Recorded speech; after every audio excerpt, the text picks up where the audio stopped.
Good afternoon and welcome to the City Club of Cleveland, the citadel of free speech.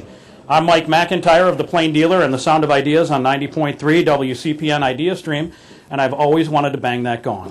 Thank you. So great to see such a great crowd here at the City Club. There have been times in my history in Cleveland when I didn't see this many people in downtown. And it's awesome to have this kind of crowd to talk about the kind of excitement that's going on. And let's talk about that excitement. Construction is going on all across downtown. An estimated $7 billion worth of public and private investment is taking shape, from redevelopment of the East Bank of the Flats, to building and converting new places to live downtown, to a new medical mart and convention center, to a casino that we're told will be part of the community and not just a place that locks in the gamblers to the detriment of surrounding businesses. But there are still some signs of worry. Parking woes is one we're going to be talking about today. Some vacancies in offices, years of promises about the lakefront with little actual action, and an attitude among some in the region that downtown is no longer a part of their lives as they live, work, and play in the suburbs and exurbs. Today we're going to talk about the convergence of downtown development and what it means to Northeast Ohio. Why is it happening now? And how can the projects be connected to create links that carry people throughout the city? And what needs to happen to keep the ball rolling so we're not back here 10 years from now talking about the boom of 2012 and how we all had such high hopes. So, our esteemed panel today to help us do that, and you're going to help us as well, and I'm going to tell you how as we go along. Our panel today includes Downtown Cleveland Alliance President and CEO Joe Marinucci. Jeff Finkel is also here. He's the CEO and President of the International Economic Development Council, and he told me just before we came up that he'd like me to also mention, as part of the introduction, that he is a proud graduate of Ohio University and intensely proud of the Bobcat Sweet 16 appearance in this year's NCAA tournament. And I believe the first bit of advice is you've got to make your foul shots, right? Very important. Can't rely on that half-court shot. We also have with us Lee Fisher. He is the former Ohio Lieutenant Governor and President and CEO now of CEOs for Cities. We'll find out a little bit more about what Lee does now. And we're going to start off with some thoughts from each, and then we're going to engage in some conversation, some moderated conversation. And then about the halfway point or so, around 1 o'clock, we're going to have the regular City Club question and answer period. So I encourage you all in this very crowded room to think about the kinds of questions you'd like to ask. We'd love to hear from you a little bit later during our program here. Do you think the progress in downtown Cleveland is exciting, or have you been there, done that, and seen this before? Let's talk a little bit about that. So to begin, we're going to take an order. We'll start with you, Jeff. I think we said you were gonna lead us off. Sounds like a debate, not really. I think everybody's on the same page here in this discussion. But Jeff, tell us a little bit about what you do, where you work, and what your thoughts are on the boom we see here in Cleveland. Great. Thank you very much. IEDC is an acronym for the International Economic Development Council. If you're starting to think overseas, stop. Many people here in this room are affiliated with us. Our members are trying to create, retain, expand jobs, develop tax base, and enhance wealth in the communities where they work. Joe is a past chair of our organization. Cleveland State University is very active. They do a lot of research in economic development. I saw Chris Johnson enter the room, and he was active in our organization. Hunter Morrison has been involved for some time. Greater Cleveland Growth Association, Nortec. I saw Dorothy Bonnick here. Jobs Ohio, Cuyahoga County, the City of Cleveland's been members off and on, and we hope to solve that soon. So organizations like that fit into our space. We also have downtown organizations, a number of the suburban communities, City of Euclid, Parma, others are clearly have been members of the past. We try to help facilitate the public-private partnership that helps create jobs and grows jobs. So let me deal with the context of what we're talking about today. And, Joe, Lee can tell you a lot more about downtown Cleveland and what's going on in Ohio than I would know. I grew up here, but I haven't lived here since 1980, or Ohio at least. But let's deal with some national facts. First, we just came off of of a conference that dealt with economic development and federal legislation. Joe facilitated a panel on urban cities and what's going on there and how did the recession impact them. Surprisingly, we had a number of people that we called as we were putting that panel together and said, our downtowns did pretty well during the recession. It was our manufacturing base that got clobbered. It was a number of the service sector jobs, but and not all urban centers did as well as others, but many of them said, we can't be helpful to you. But let's look at some of the facts that we're going to be dealing with over the near future. Estimates are our population will grow to by 150 million by 2050. That's going to put a lot of pressure on land around the country.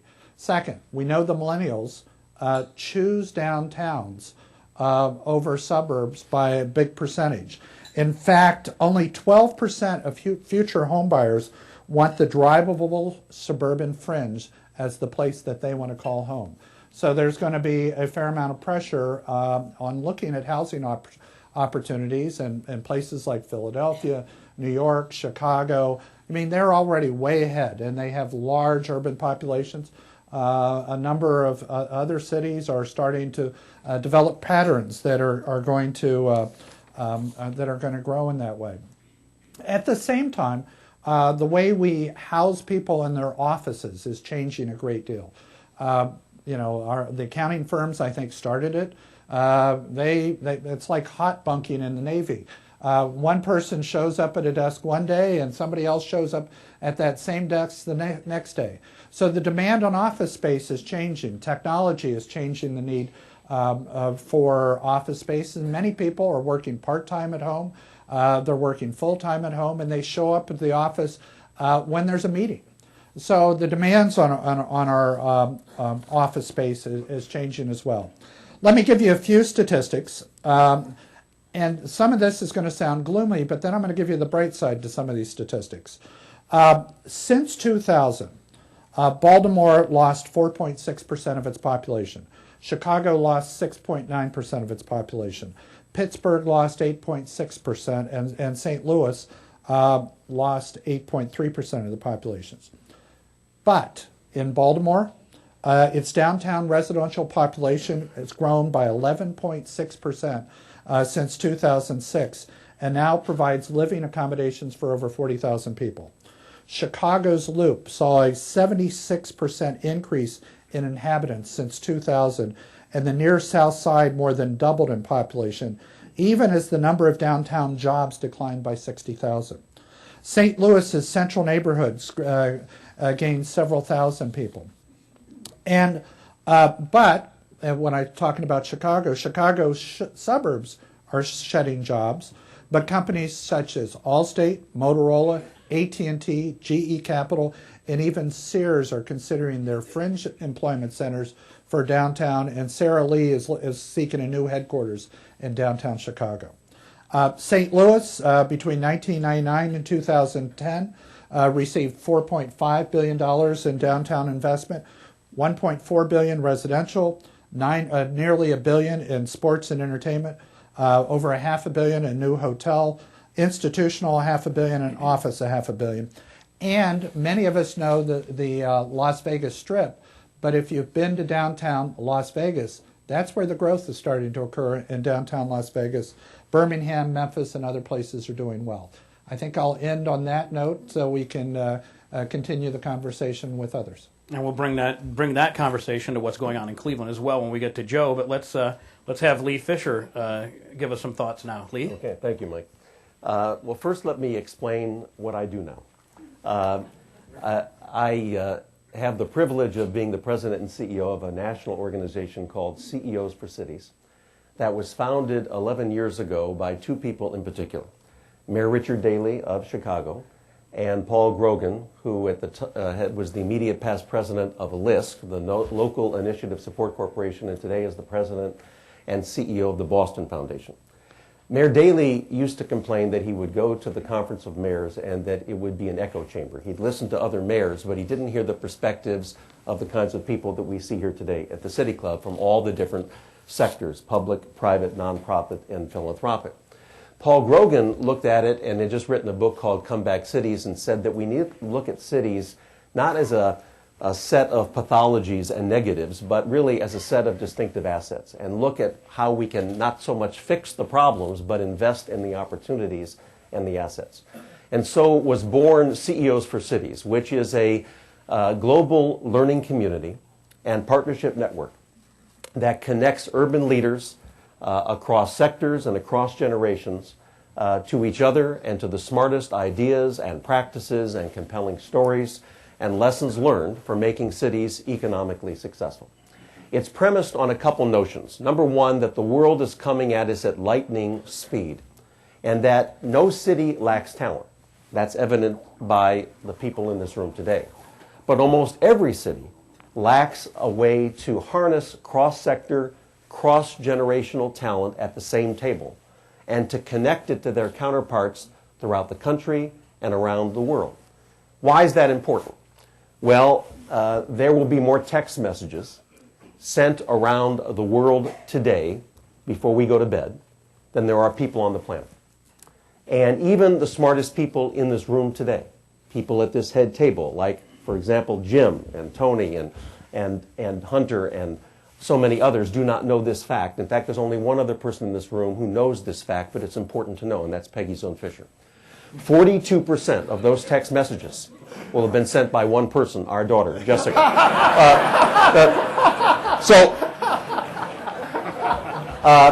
When Peggy's and our son Jason graduated from Syracuse University, not that long ago, Peggy and I asked Jason, what are you going to do with your life? And he said something to Peggy and me that I never in a million years would have thought to say to my mom and dad, but he wasn't trying to be a wise guy or funny. He just simply said, Dad, Mom, what I want to do hasn't been invented yet.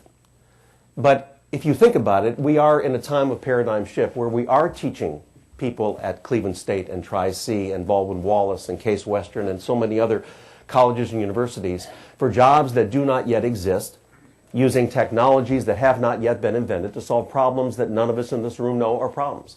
A lot of us read in this room today the book World is Flat, that was written about 6 years ago by Tom Friedman. And his most recent book that is called That Used to Be Us, he has a quote that goes something like this. He said, when I wrote The World is Flat, Twitter was just a sound.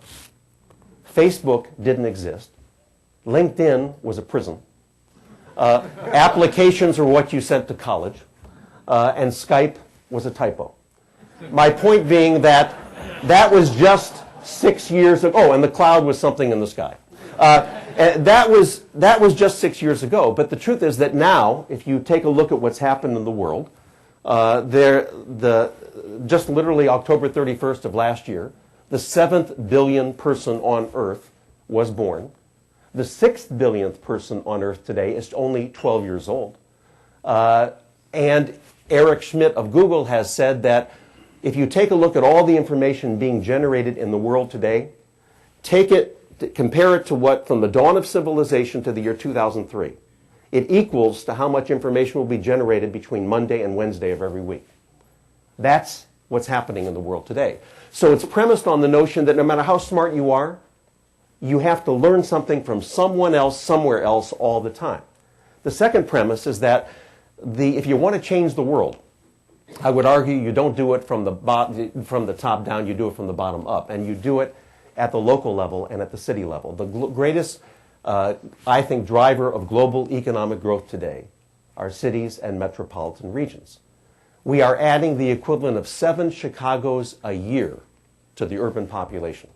For the first time since we've inhabited the planet, more than half of the people on this planet live in cities. 243 million Americans live on 3% of the land, called cities.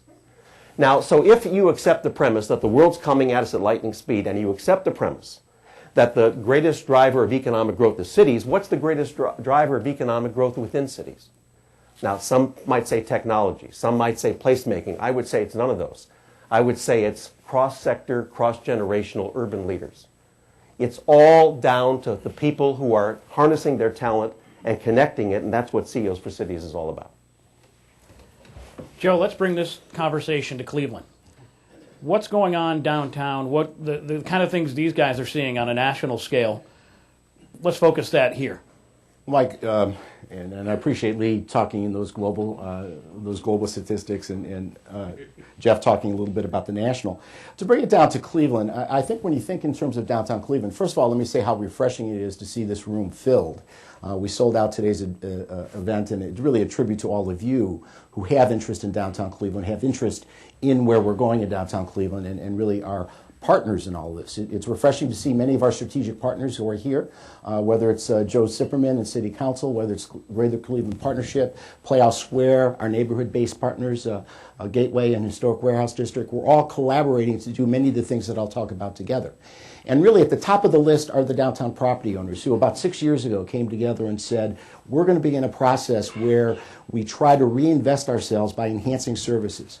And they recently reaffirmed that commitment. They committed $18.8 million over 5 years. And the core of that commitment is really the Clean and Safe program. And I believe that that has created the foundation, the platform for a lot of the things that we are seeing in terms of the progress that we're making in downtown Cleveland. I hope many of you have had an opportunity to interact with the ambassadors. We work very closely, again, on a day-to-day basis with the City of Cleveland, especially, for example, the Cleveland Police, the Downtown Services Unit of the Cleveland Police Department, all very integral, I think, to creating a perception and a reality that downtown Cleveland is now safer and cleaner than it was before we began this process. And from that perspective, we now, from an evolutionary perspective in terms of the property owners and the stakeholders, have now begun to change the matrix and expand the focus, if you will. Because now where we're at is we're at a point where we know we need to attract a greater level of investment for two reasons. One, because there are economic challenges that remain in downtown Cleveland. And secondly, because we have a window of opportunity. Mike, you mentioned $7 billion, but if you look at parochially the downtown footprint, we're looking at about $2.5 billion of investment. And how we leverage that investment is going to be very, very important. The Alliance, about a year ago, created our Business Development Center, which is a one-stop opportunity for potential investors to come to have a single point of contact who then would work with the City of Cleveland to attract investment. And we're now starting to see some of the benefits of that effort. And it's not to say that we're going to take all the credit. That's not the point. The point, though, is that we now have an increased level of office investment in downtown Cleveland. We've had for 3 consecutive quarters a greater net absorption in downtown in terms of new office tenants than we did in the previous 5 years. This is the first time that that's happened. And that doesn't include commitments like AmTrust Financial Services, who are going to occupy about 300,000 square feet of space in the 800 Superior building. So we know that progress is being made. We know that companies like Dwellworks and Britton Gallagher are making decisions to come down into downtown Cleveland, and we're going to be very aggressive in terms of helping that. You've heard me talk about housing, and really in many ways that's our next challenge, because in order to create the vibrant urban environment, the vibrant downtown environment that attracts the young professionals, Lee, that you talked about, our children, we need to create an environment where people are comfortable here 24/7. And the way to do that is housing. Right now, we've got a great problem. Downtown housing on a market rate basis is 96% occupied. And that trend is going to continue. And we know that we need to bring more product to the marketplace. We know we need to bring more housing into the marketplace. And I really commend the K&D Group who is here because they have now stepped up and announced 2 projects. One is the Hannah Annex, which will add about 102 units, I believe, to the market, and the East Ohio Gas Building, which will add, I think, close to 240 new units.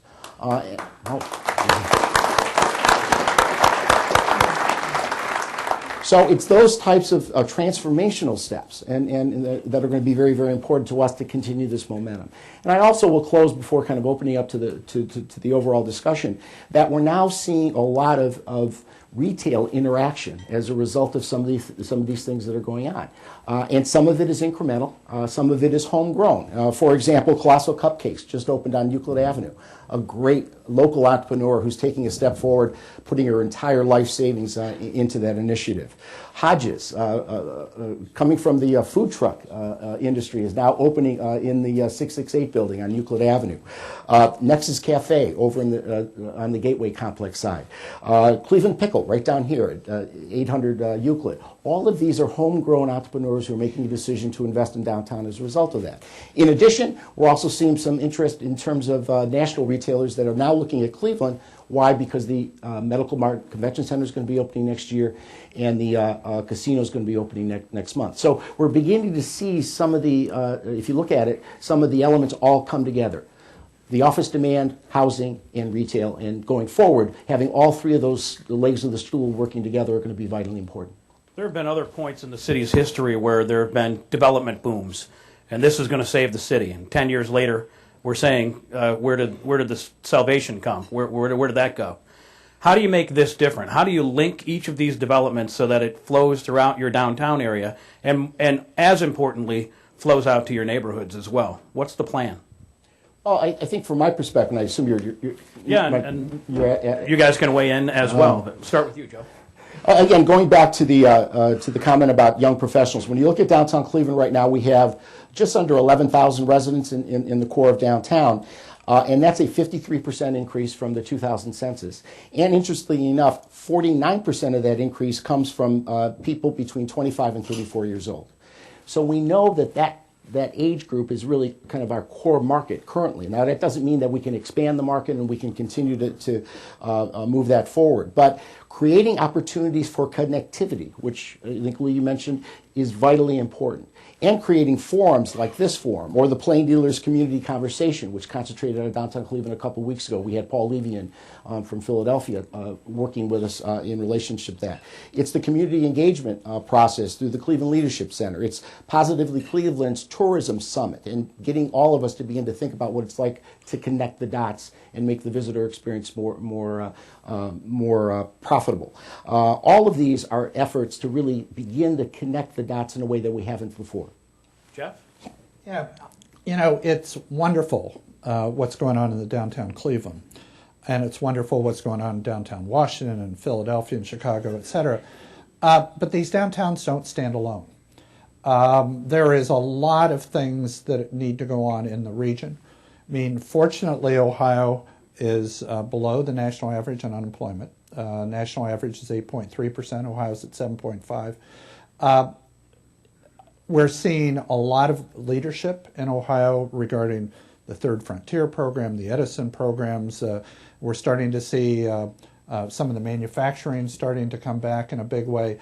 You're going to have a vibrant downtown, but it can't stand alone. You have to have employment bases around it that are working well as well. The law firms only can practice law if they have clients, and those clients may not be downtown. The accounting firms are maybe centered in your downtown, but they too have to have a regime of business that. So to kind of isolate this and say it stands by itself, you're guaranteed to have the stool fall over. It's greater than that. Lee? Well, I would agree with you, Mike, that it's exciting what's happening right now in downtown Cleveland, but I would also agree with you that lots of individual projects, however exciting they are, do not make a city or a downtown. It's how you, as Joe and Jeff have said, how you connect them in a way that is not only short-term but long-term. And what we do is we take an approach that we call putting a face on a city, or maybe another way of putting it is how to face your problems. And FACE stands for Frame, Act, Connect, and Engage. In other words, you frame and look at what's the lens you look at for your city. How do you organize your strategic plan? Acting is how do you mobilize the action, and connect, engage is how do you make sure you're always sharing ideas with each other and with other people. In terms of framing, we did some research that we call City Vitals.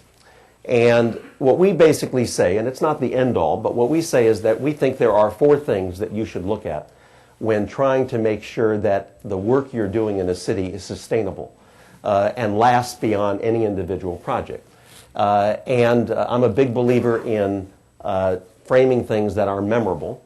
So when I came to CEOs for Cities, I asked everybody in our organization what are the City Vitals, and they couldn't remember them.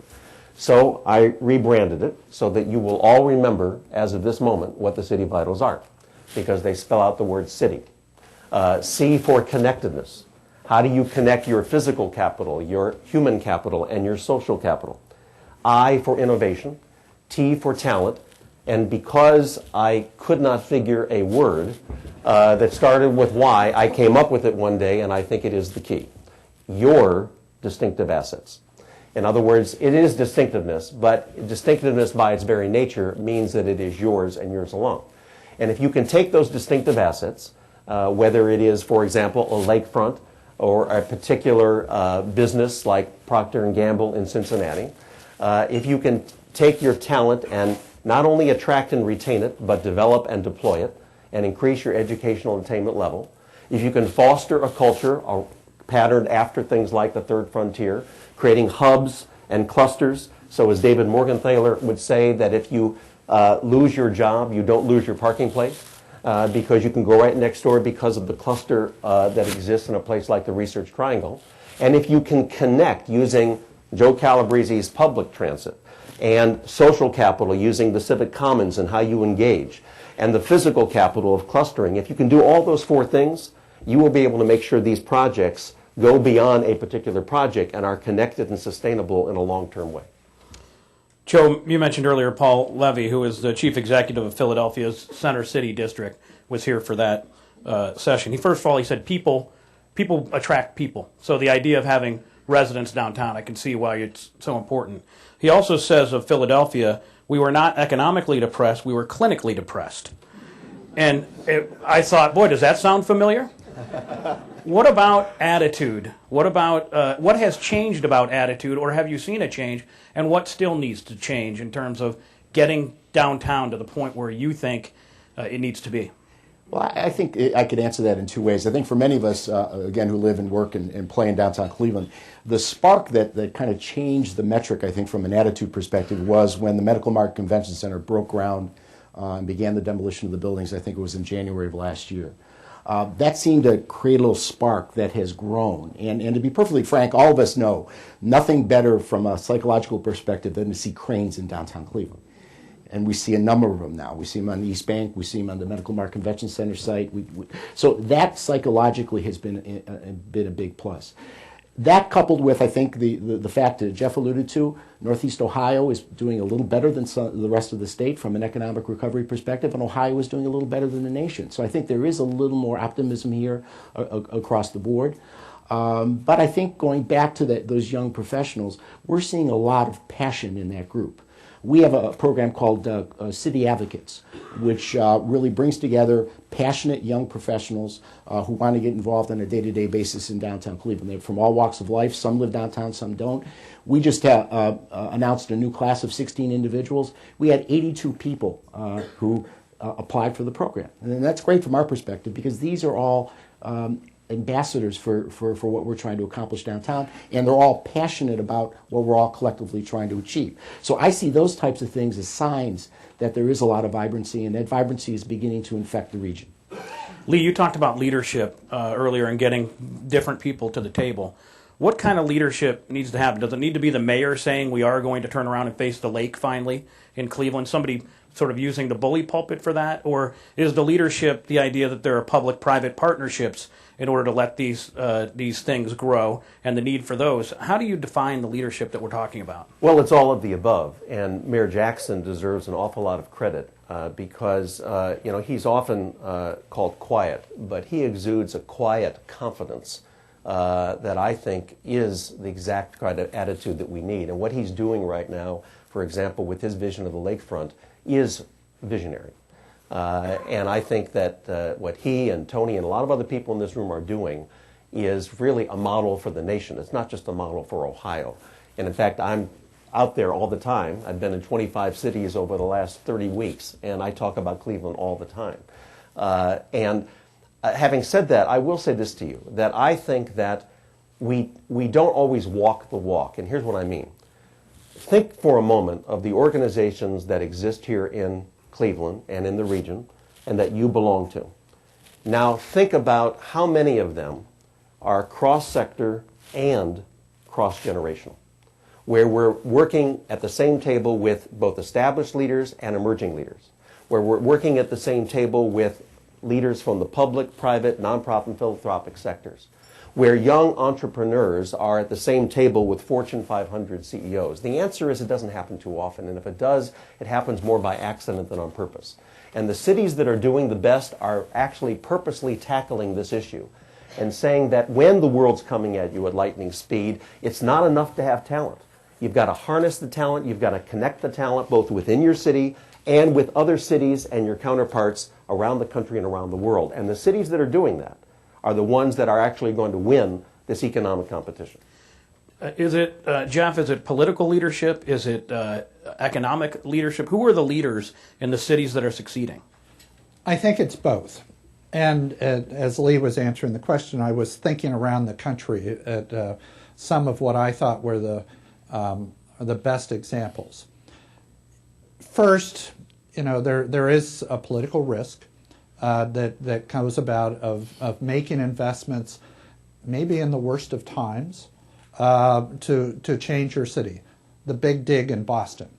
I mean, they ended up getting a fair amount of federal money, but they ended up tearing up Boston for how many years? But Boston's going to be completely transformed by what went on with the Big Dig. You can look at here in Cleveland. Voinovich was a transformative mayor here in this community a number of years ago. That shows you how long it's been since I lived in Ohio. You can go around, but then I want you to think about what business leadership provides, because at the end of the day, we can spend some taxpayer dollars and we can make some infrastructure investments. But Detroit has more problems than we can all count. But when General Motors a number of years ago decided that they were going to keep their corporate headquarters in Detroit and move into the Renaissance Center, that was important. That was an important statement for Detroit. That was important leadership. When Nationwide down in Columbus put all of their headquarters operations, with AEP followed them. I mean, when you had that type of business leadership saying, we're going to stake our stake in our downtown, good things happen. Other investment happens. Restaurants open. Downtown housing opens. And I can take you all around the country and give you examples of where people like the Jacobs and the Ratners and others have made similar decisions in their own communities. You've been listening today at the City Club to a special program discussing the state of downtown. We're going to return to the panel in just a minute for the traditional City Club questions. Please formulate your questions for our speakers now. And remember that the questions should be brief and to the point. Once again, brief and to the point would be excellent. And we remind you that members and guests alike are welcome to attend City Club forums, and hope everyone listening will join the City Club as well. We welcome all of you here and those listening to WCPN 90.3 FM, WCLV, WTAM, or one of the many radio stations across the country. Our television broadcast partners are WVIZ PBS IdeaStream. Television broadcasts of the City Club are made possible by Cleveland State University and PNC. Our live webcast is supported by the University of Akron. This year, 2012, the City Club of Cleveland turns 100 years old. Looks really great, doesn't it? Not bad for 99. There are several programs scheduled, including the second in the Encore Speaker Series, April 18th, with John Dean, former White House counsel to President Richard Nixon. For more information on this and other programs, visit the 100th Anniversary tab on our website. Tomorrow, March 30th, the City Club hosts a panel discussion on Ohio's fracking debate with representatives from the Ohio Oil and Gas Association and the Ohio Environmental Council. And next Friday, April 6th, the City Club welcomes David Quolke, president of the Cleveland Teachers Union, who will present the Teachers Union's response to Mayor Jackson's education reform plan. For more information about our upcoming forums, please refer to the website. It's www.cityclub.org. And if you wish to make reservations for upcoming programs or order a CD or DVD of today's program, you can call 1-888-223-6786 or 216-621-0082. We'd like to welcome guests today at tables hosted by Baker Hostetler, Charter One, Cleveland State University, Councilman Joe Simperman, Cuyahoga Community College, Downtown Cleveland Alliance, K&D, and the Greater Cleveland Partnership. Thank you for your support. Today is the George S. Dively Memorial Forum on Cleveland Tomorrow. made possible by a generous gift from the George S. Dively Foundation. Joining us at the head table today, representing the family, is Paul Brentlinger. Will you please stand and be recognized, Paul?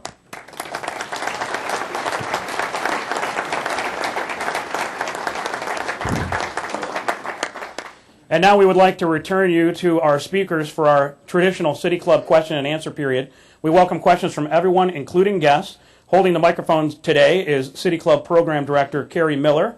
Also, Special Initiatives Coordinator Phil Williams will have a microphone. Just raise your hand, let them know you'd like to speak, and go ahead and ask the question. One more time, how are we doing these questions? Are we doing them briefly and to the point? I believe we are. That would be great. Go right ahead. Hi, my name's Adam Rosen. I'm a law student at Cleveland Marshall, and I live downtown. I had a chance to visit the casino yesterday, and I'm curious as to what impact casinos have had downtown in other cities, and what the Downtown Cleveland Alliance is going to do to increase the safety concern or to address the safety concern that casino will bring to downtown. First of all, I was under the impression the casino wasn't open yet. So there's news to me. Actually, I think it's May 14th is the special key to get in there. Joe, can you start us off on that? Well, when you look at, and again, the casino is scheduled to open early the week of May 14th, and we have been working very closely with the City of Cleveland and in particular Cleveland Police Department. They have increased their downtown services unit significantly. They've already doubled the capacity. By the time the casino opens, I think they'll triple the capacity of staff. They'll be close to 50 officers now assigned to patrolling in downtown, with obviously particular emphasis surrounding the casino. So from the police perspective, there's going to be a significant presence. I'll give you an example. As we speak now, there is a officer on Public Square 24 hours a day, 7 days a week. And that's anticipation of the opening. So we're going to collaborate with them in terms of our clean and safe services to make sure that we're complementing what they do and work very aggressively with them to ensure that the visitor experience surrounding the casino is of the quality that we all want and that we all would like to see in terms of our friends and family and colleagues coming to Cleveland to see this facility. So I'll defer to my panelists. Let me just go further on that, though. Aside from the clean and safe part of it, what about this idea that it's an open-door casino? We're hearing that don't just come to the casino and we'll close the doors. We want you to come to the region and enjoy the amenities here. And we're going to get you to 4th Street or to Little Italy or to University Circle. Are there plans for actually making that happen? And I hear a lot of people skeptical about this, about the casino. Mike, I think when Dan Gilbert and his team came to the community and said that they wanted to build the casino in this location, they said very clearly a couple things. One, that they wanted to interact with the community in a very proactive way. And for those of you that have seen the plans develop, you know, for example, there's a very modest food court operation within the facility. They've not put a full-service restaurant in. They are talking to restaurateurs. They're talking to hoteliers in the marketplace. They're going to use Caesars Rewards program to allow people to use those rewards outside of the casino. So things like that they've talked about, they are in fact implementing, I think are going to have great impact, not only again on the area surrounding the casino, but up at Playhouse Square. They're talking to Playhouse Square, from what I understand, along the same thing. So those reward programs could translate into tickets at shows as part of the experience of coming to Cleveland over a period of days or however time you spend.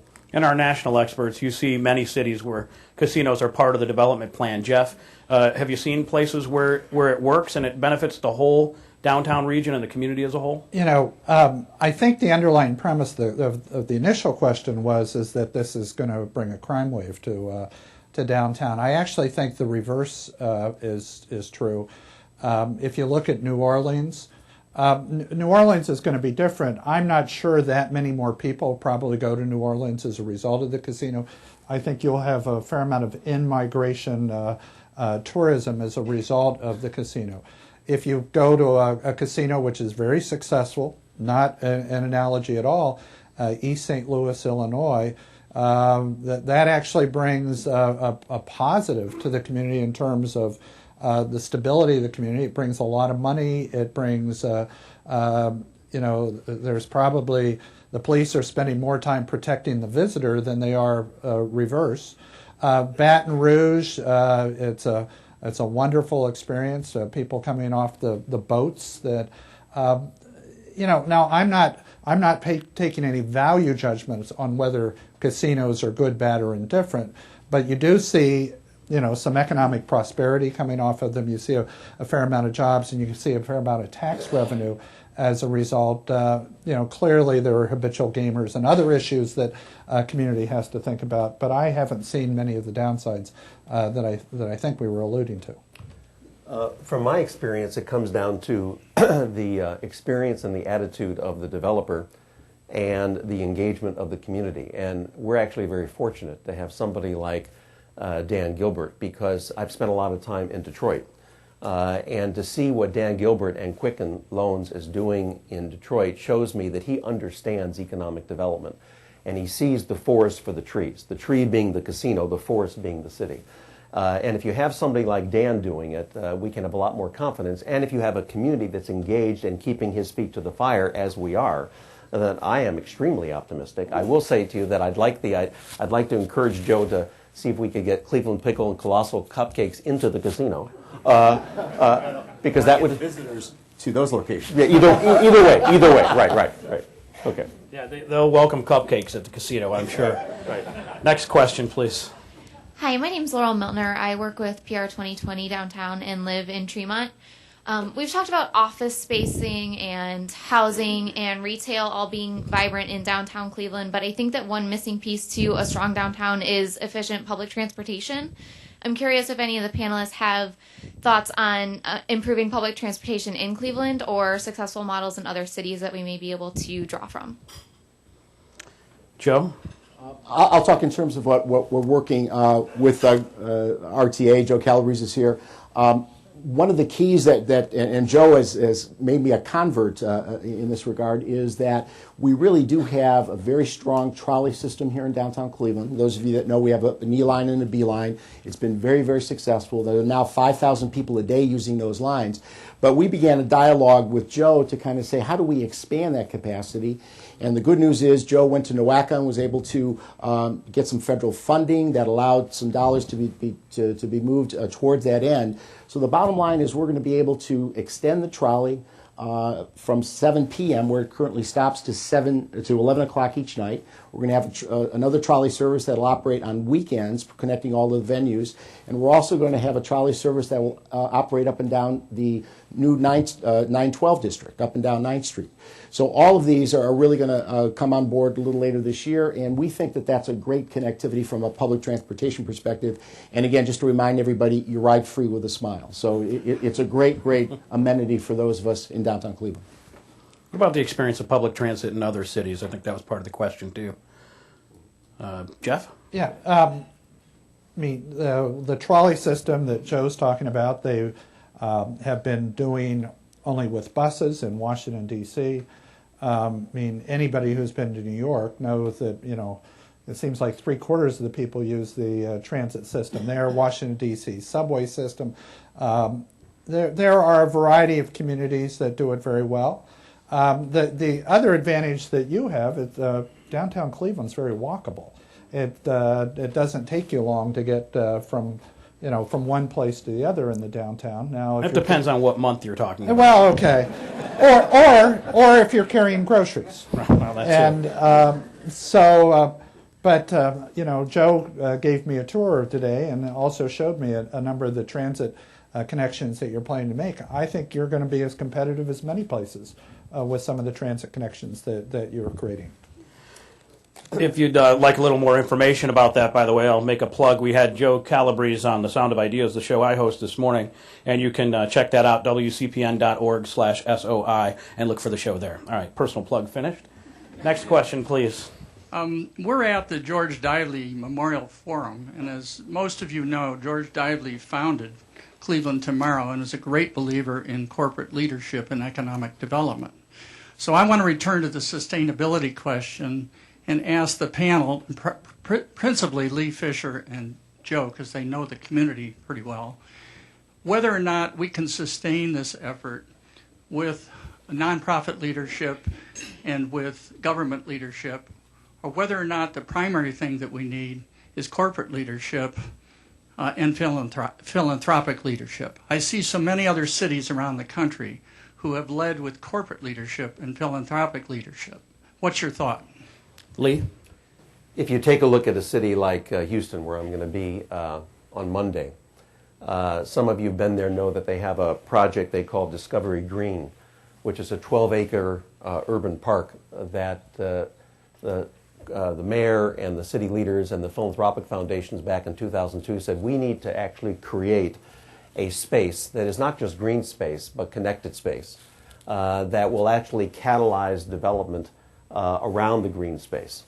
And what happened was the corporate leadership and the philanthropic foundations came together, created something called the Discovery Green Conservancy, and put together what is arguably one of the most exciting, vibrant urban parks in the world, not just in the country, and created an ongoing entity to make it sustainable.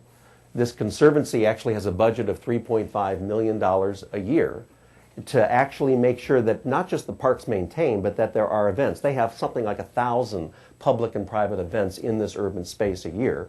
It's catalyzed literally more than $1 billion of real estate and development, brought in the first major residential development in 50 years in Houston.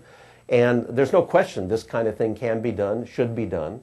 But I don't want to exclusively focus on corporate CEOs and philanthropic foundations. While I think we need to acknowledge that they may have the deepest pockets and the most resources, if you're not also bringing in the nonprofit sector and the public sector and all the sectors together with their respective resources, it still won't work. But there's no question that these days, because most of the exciting things happening in the world today are happening at an intersection of those four sectors. Because with an infinite set of problems and a finite set of resources, the only way you're going to move the needle in an appreciable way is by leveraging and partnering those resources together like they did in Houston and like we've done in Cleveland in the past.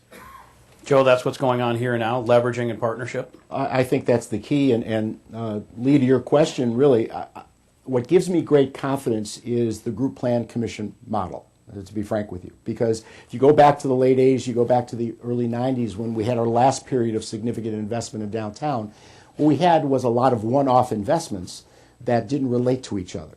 And the Group Plan Commission, in many ways, was an opportunity to bring the private sector, the corporate leadership, the philanthropic leadership, and the governmental leadership all to the same table and begin to think about how do we connect not only these new investments, but our historic investments, and create the type of green spaces that we need as a community to become a long-term, vibrant community. So in my mind, I look at that example, and that's exactly what happened here. The corporate sector, philanthropic, and public sector all came together, and they're now working collaboratively through that platform, if you will, to do the things that are going to move Public Square, the malls, the lakefront, all together forward. So I have a lot of confidence that I think where we are now is much different than where we were 15 years ago. Before our next question, Jeff wanted to jump in on this too. You were appropriate to exclude me from the question, but let me tell you, I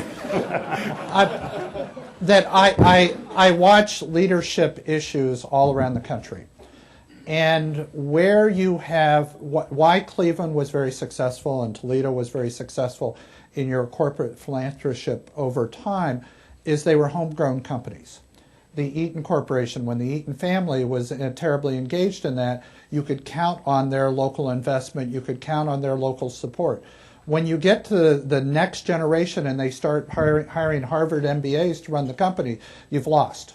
And you haven't lost because they're from Harvard. You've lost because they didn't grow up here. It's not their family money at risk. They didn't go to OU. They didn't go to OU. And so what you need to find is those locally owned companies where the founding entrepreneur is still there and the family's still there engaged, and they don't mind putting their family money into helping to grow the community and playing the role of social good benefactor. And where you have growing companies and you have family ownership, you see a lot of good corporate leadership. And when you have the green-eyed shade guy who says, it's my job to increase my bonus as great as possible and improve that corporate bottom line beyond all, you've lost. NCR moved out of Dayton, not when the family that founded NCR was still at the helm. It was when they brought in the outside CEO. Next question, please. Lee, you mentioned it's important to frame the story of what the city is, and I was just wondering how you and Joe and the other panelists how would you frame the story of Cleveland? For those of us who travel outside Cleveland and we tell people what a great place it is, what should we say to them? The story of Cleveland. It was a dark and stormy night. That's right. Right? Take it from there. A child was born, and his name is Moses. Moses Cleveland. I think that's a good question, and I have no idea, but I'm going to make it up as I talk. I think the story of Cleveland is primarily a story of a city that was, in many ways, I'm going to talk about the future story, where children on their digital eyeglasses will see the story of Cleveland. And they'll see a story of a city that reinvented itself and took its historic strengths and didn't try to be something that it wasn't, didn't try to be like another city, but instead took its distinctive assets, its physical assets, like, for example, the flats and the lakefront. It took its physical assets, like its phenomenal universities and community college. Its great companies, like, for example, a Forest City that's homegrown. Took its entrepreneurial activities, like a Jumpstart and a Nordtech.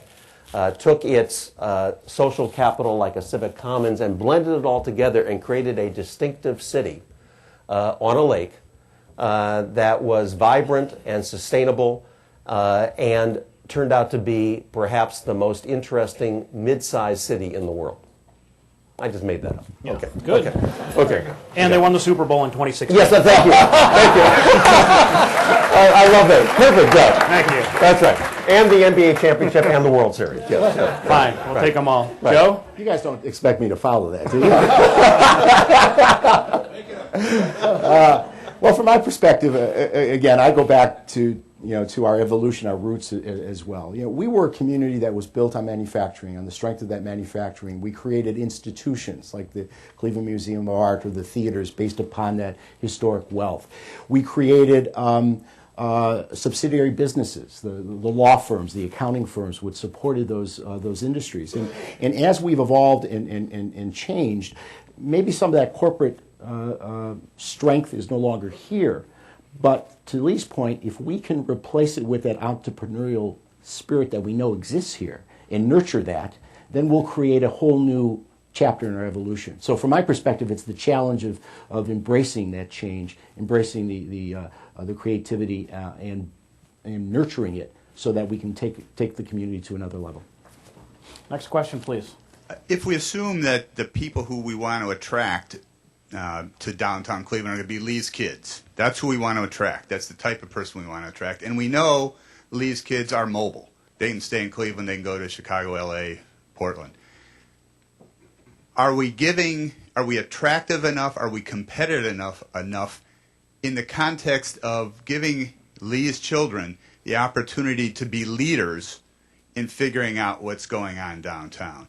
One of the reasons someone may want to come to Cleveland is because Cleveland develops a reputation of being very friendly to the young entrepreneurial leader that Joe was just talking about. Are they on the group plan commission?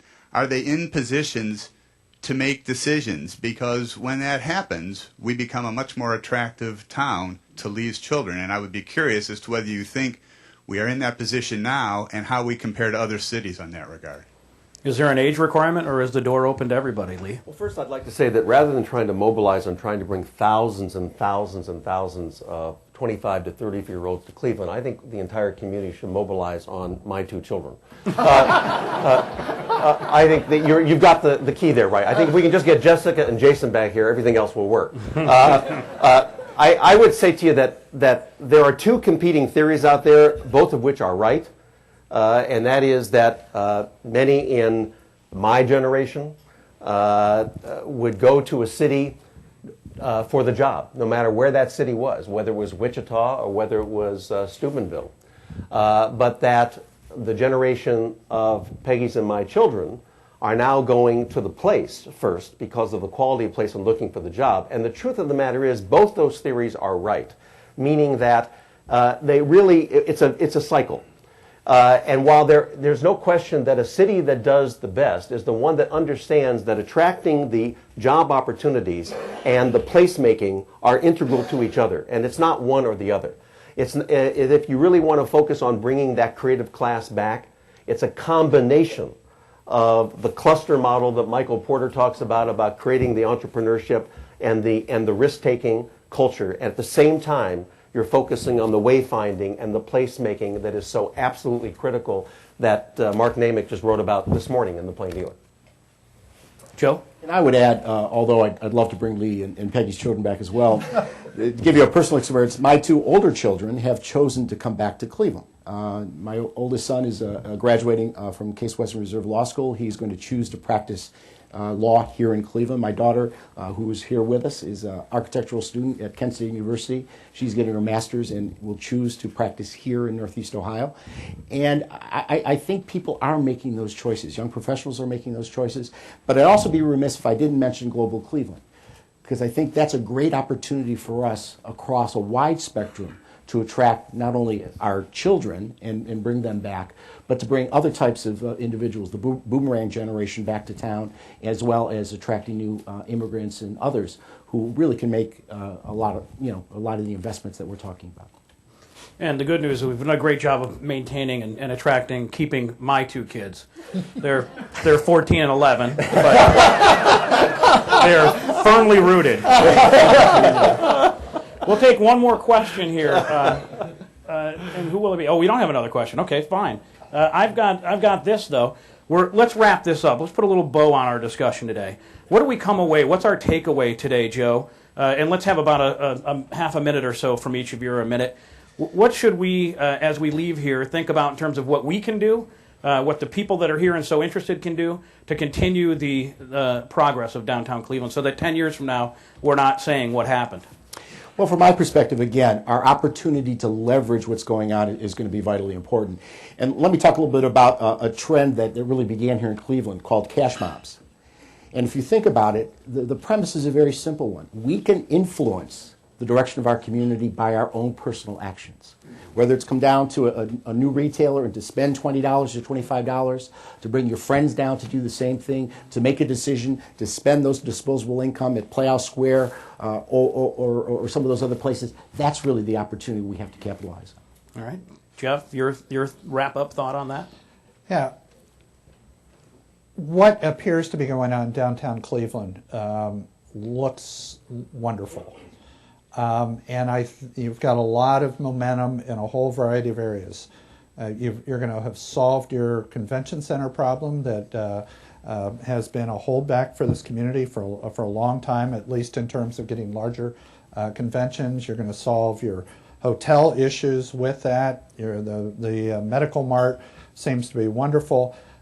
But as you grow, and you cannot, and Joe doesn't want to hear me say this, can't put all of your eggs in downtown. You also, when Lee was talking about Jumpstart and these other things that are going to grow entrepreneurial jobs, they're going to create other high-wage jobs. You want to get those people to come into downtown, and that's the sustainability factor over the long haul. Half a minute for you, Lee. Sorry. That's impossible. Sorry. And we're finished. Okay, one optimism. There's never been a time in my life in Cleveland where I've seen such incredible leadership in all the sectors. Downtown Alliance and Joe Marinucci deserve a lot of that credit, as do so many other people. And second, focus on economic dividends, where if you move the needle just a little bit, you will have an economic growth dividend that mobilizes and accelerates action, whether it's increasing educational attainment or reducing the number of miles that people drive per day. That will make the difference. It's the little things that turn into the big things. Thank you, Lee Fisher. Jeff Finkel as well. Thank you. And thank you, Joe Marinucci, for being part of the panel today. Today at the City Club of Cleveland, we've been listening to the panel discussion featuring Joe Marinucci, Lee Fisher, and Jeff Finkel as well. We want to thank the panel and thank you, ladies and gentlemen, for being here. This forum is now adjourned.